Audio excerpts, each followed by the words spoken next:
So yesterday I might have won a battle, but today I lost the war. Your boy just couldn't stand it. Came out here last night, saw it, drove me insane. Couldn't even sleep last night. So busted out the old orbital sander, went to town on it. Looks pretty good. That's how Grandpappy would have done it, and that's how we're gonna do it. Now that's what I'm talking about. So much better.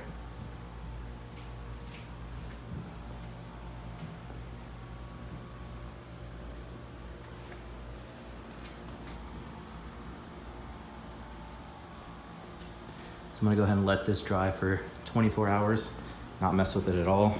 And in the meantime, I'm gonna go ahead and work on these axles right here and get the calipers all set up for powder coating and rebuild.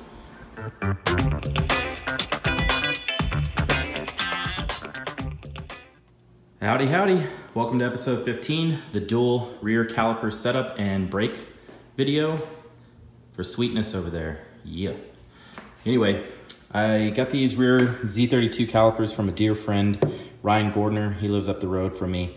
They've been sitting in his backyard for God only knows how long. I know they worked before, but you know, when brakes sit for a long time, sometimes the pistons will get seized in the bore. However, when I took off this rear hose extension piece, fluid did come out, so that's definitely a good sign. We'll see. I'm gonna go ahead and soak these in some aircraft paint remover. Luckily, this is paint, not powder coat, because B17 is kind of expensive. I do have some, but I don't like to use it unless I absolutely have to. It's really caustic. It's very, very nasty, but it will eat away powder coat. But he told me that this was paint, and it looks like paint the way it's flaking off and chipping. So I should be good with the regular aircraft paint remover. These are new and came fully loaded from PBM, Powered by Max. Unfortunately, they're gold, and the color scheme that we're going with is silver, so it's gotta go. I'm gonna take these apart and then actually take the two halves apart, get everything masked up, and go with the silver. Other than that, I do have new pads for these. I do need to order some spring clips and pins and the retainer for it, but I do have new seals. Hopefully, again, these pistons are good. In case you're wondering how I'm gonna get this all apart, there's kind of a few little tricks that you have to do, but if these are in fact still good in there, I'm gonna put a piece of wood in between these two, and I take a little bit of compressed air, about 5 to 10 pounds, and I work its way in there, and usually these pistons will slide together. And whichever one starts coming out faster, what I usually do is I put a clamp on that one, and then I try to get the other one to budge. And then once I know they're both like kind of broken free, then I'll just take the clamp off the other side and try to let them come out. Usually they still don't come out uneven, but you can typically put a set of channel locks on the end and kind of pull them apart once they're loose. So yeah, that's kind of that. You probably won't see that in the time lapse because it'll happen too quickly, but yeah, that's kind of my process for that. So let's get started.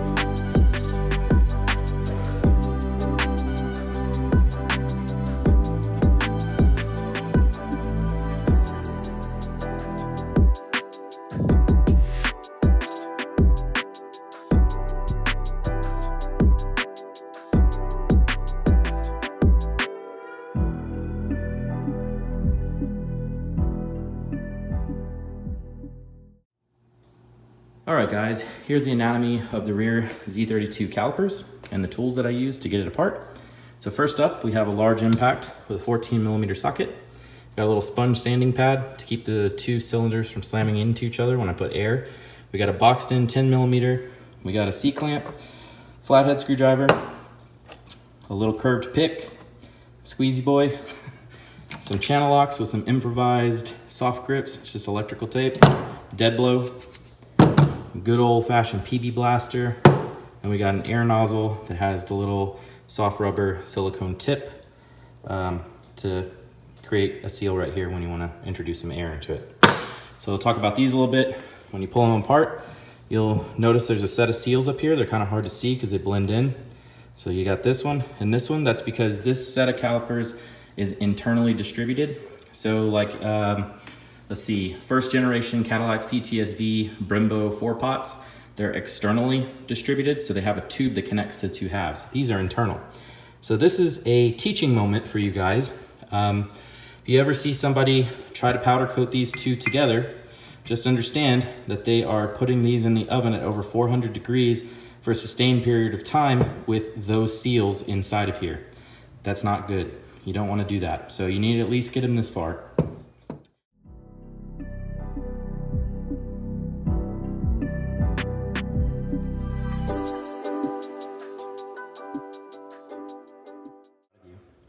All right, so I just got all the paint removed off these things, all cleaned up, ready to go.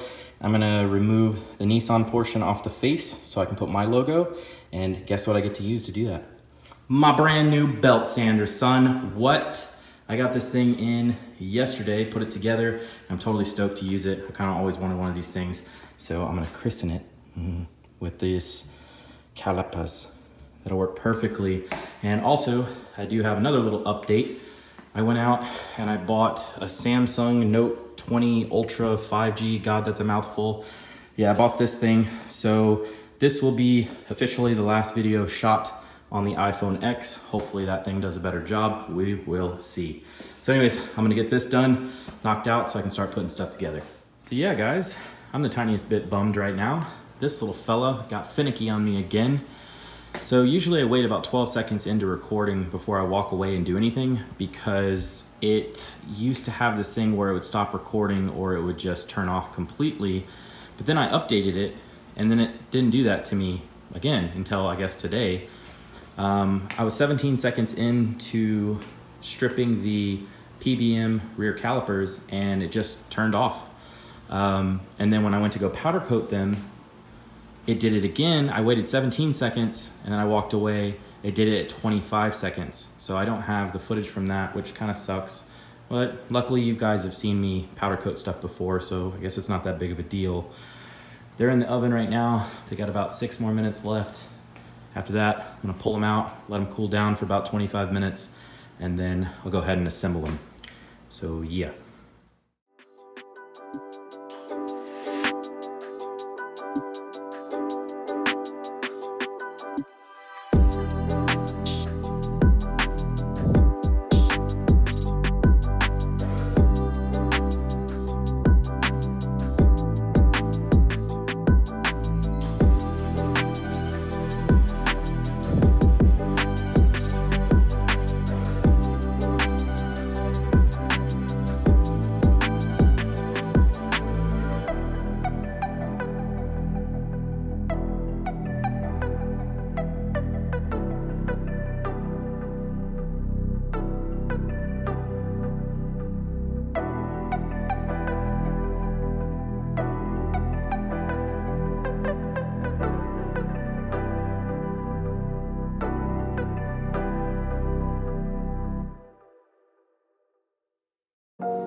All right, so I just finished assembling one set of rear calipers. Everything turned out really good. I didn't have any issues with assembly. Went together quite smoothly, so that's definitely good. So now I'm going to get started on the rest of the calipers. I'm not gonna shoot video of all that stuff. I'm just gonna get it done because it's gonna take forever if I try to section it out for video. So I'll come back when all that stuff's done, and then after that, we're gonna move on to the axle section over there. Guys, so this is the part of the video that we need to get serious for a second, because this is about your safety, and it is extremely important that you heed my caution and understand what it is that I'm telling you right now. So when you're doing this, if you decide to do this, proceed at your own risk, okay? I say that because I don't want anybody getting hurt. That's not the whole point of this thing, but you need to understand a few things first about calipers, all right? First thing, okay, if you look at any factory service manual, 9 times out of 10, these bridge bolts do not have a torque spec. And a lot of times, the actual service manual itself will tell you not to remove these. Z32s will tell you not to remove these, not even loosen them. There's a couple reasons why, okay? So for both the front and the rear, you don't have any indexing marks, okay? So when these calipers go back together, there's no way to index them. So you can kind of do it by eye and you'll be okay, but just understand that you're basically lining these two pieces up as best as you can and torquing them down and hoping that they're as lined up as they need to be. So honestly, folks that are manufacturing these things overseas, they're doing it by hand, they're doing it by eye. So they don't have any special equipment or anything like that that's putting these things together. I can promise you that. They're just taking the case halves, they're lubing this stuff up, pushing them together, putting them together, and they're torquing them down. So that's the next thing. Torquing these bridge bolts down. There are no torque specifications for these. Now, some of you guys might know, several years ago, Brembo released a statement saying that they don't want anybody taking apart their calipers, and for good reason, okay? They don't want liability, somebody dying or somebody getting seriously injured and it coming back on them. That's why Brembo's bridge bolt torque specs are non-existent. You can't really find them. And a lot of times they use proprietary bolts on the back that use a special star key that you can get off, but they like to round off easily. They do not want you taking those case halves apart. Same goes for these Z32s. Nissan does not want you taking these apart. I say that because you need to know the truth. All right, you'll hear all kinds of crap online. People say, oh, these are torque to yield bolts. No, they're not. They are not torque to yield bolts. These bolts can be torqued down and they'll be just fine. They're going into less than 15 millimeters of aluminum with hardly any meat separating the outside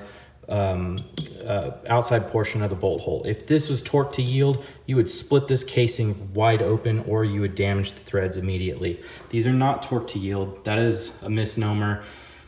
Like I said, after that whole Brembo thing came out, people just started filling in the gaps with a whole bunch of BS. Even some people were saying that you would anneal the aluminum by putting it in the oven at 400 degrees. No, you're not. Regular aluminum is like, I think 560 or 570 degrees at like 3.5, 4 hours. And this grade of aluminum for brake calipers is well over 700. You would have to have these things in an oven at over 700 degrees for probably an hour to 3 hours before it would start changing the structure of the material inside, which is annealing. So no, that's false. That is not true. The reason why they don't want you to take these out is because also these little washers are not a serviceable part through Nissan. Now granted, most rebuild kits nowadays come with these. For instance, if you order from Z1 Motorsports, they come with those because they know people are going to be taking these things apart. But nobody wants to commit to a torque spec. It's hilarious. Like, everybody sells the rebuild kits now. They sell the O-rings, they sell these little guys with their kits, but nobody wants to actually put a torque specification for these bridge bolts. So here it goes. This is how I put these things back together after powder coating them. First thing, I usually like to just powder coat the face of a caliper, okay? I don't like to do the second case half. And if I do, I always make sure that I mask this area right here, this area, this one, and this one. The reason being is you do not want any powder buildup or paint buildup or anything right here, and you definitely do not want to powder coat or paint the bolts. That is a big no-no. Here's why. When you torque these bad boys down, sometimes the powder coat will crack or it'll break or the paint will chip away underneath the bolt. And what happens? That creates a void. Well, if all of it cracks off, guess what? The thickness of that now basically made this a loose bolt. So you do not want to have this surface right here having any powder or paint on it. Now I know this is gonna be really long, but you guys need to hear this. I'm serious. Heed my caution. When you do this, try to do it as best as you can. The way I torque these down is I put red Loctite on them because I don't ever plan on opening them back up. Once I do this once I do a set of calipers, I will never do them again. And if I screw up, then I'll have to eat the cost. I don't ever like doing it. So I always put red Loctite on the bolts and I torque them down to around 46 foot-pounds. And that's it, I leave them. I let it set up, and that's the number that I'm gonna give you. But again, proceed at your own caution. This is a very dangerous area that you don't wanna mess up. This is the braking system on your vehicle. This can very well kill you. Make sure that you proceed with caution, okay? Cool. Whoops, I almost forgot. So I powder coated this silver and added my logo to it, but you'll notice on the back that all of the machine surfaces are still visible. I used a high temp powder coat masking tape to achieve this. That way I made sure that any of the mating surfaces aren't obstructed by the powder or paint, okay?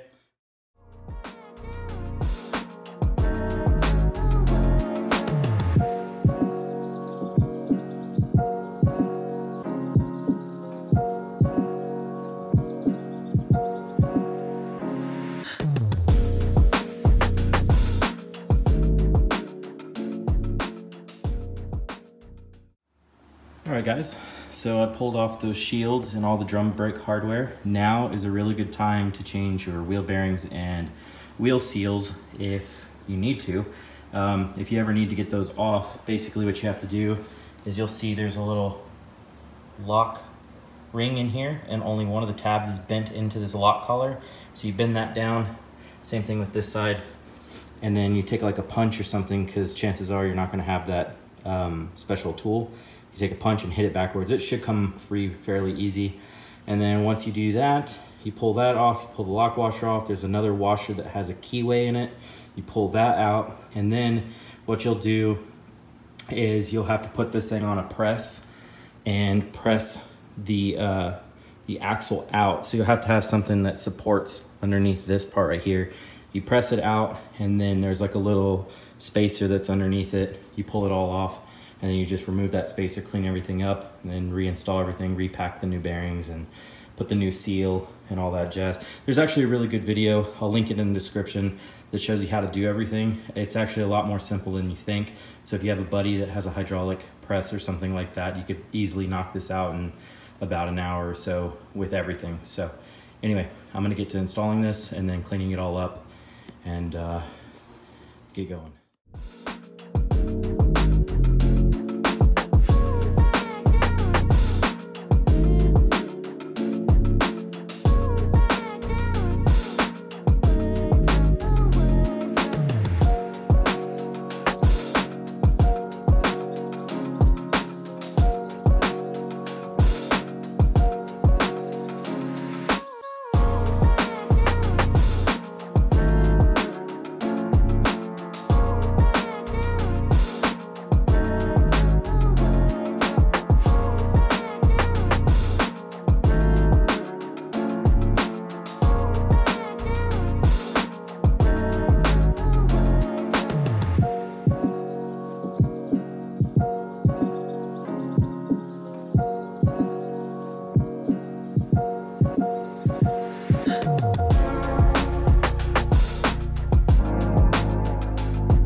Not gonna lie, dudes, I'm really happy with how this turned out. So everything kind of temp installed.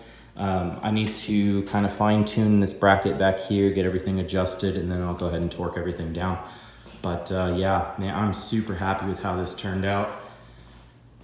In this little spot, it's kind of rough right here. I tried to fix some of the areas that were messed up from before and it left these dry areas, but I'll fix all that when I weld on the brackets for the 4-link, and then it'll be nice and pretty. But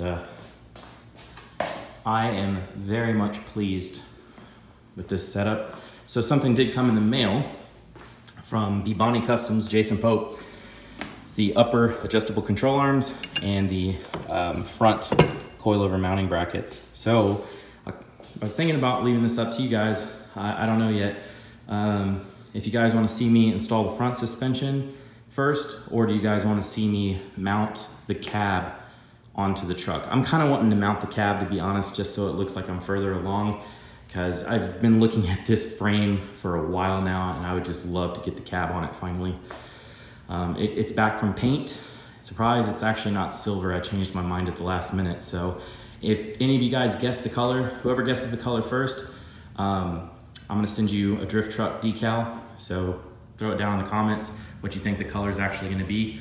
And none of my personal friends that already know the color. So you guys don't count. You guys can't participate, sorry. I'll buy you a meal or something like that later when we're hanging out.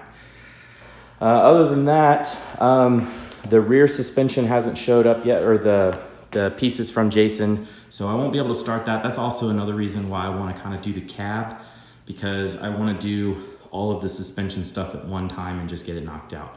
But anyways, guys, I'm gonna call it. It's been a long day. I've been working my butt off to get this thing looking nice, so I bid you adieu. Catch you on the next one. Cheers.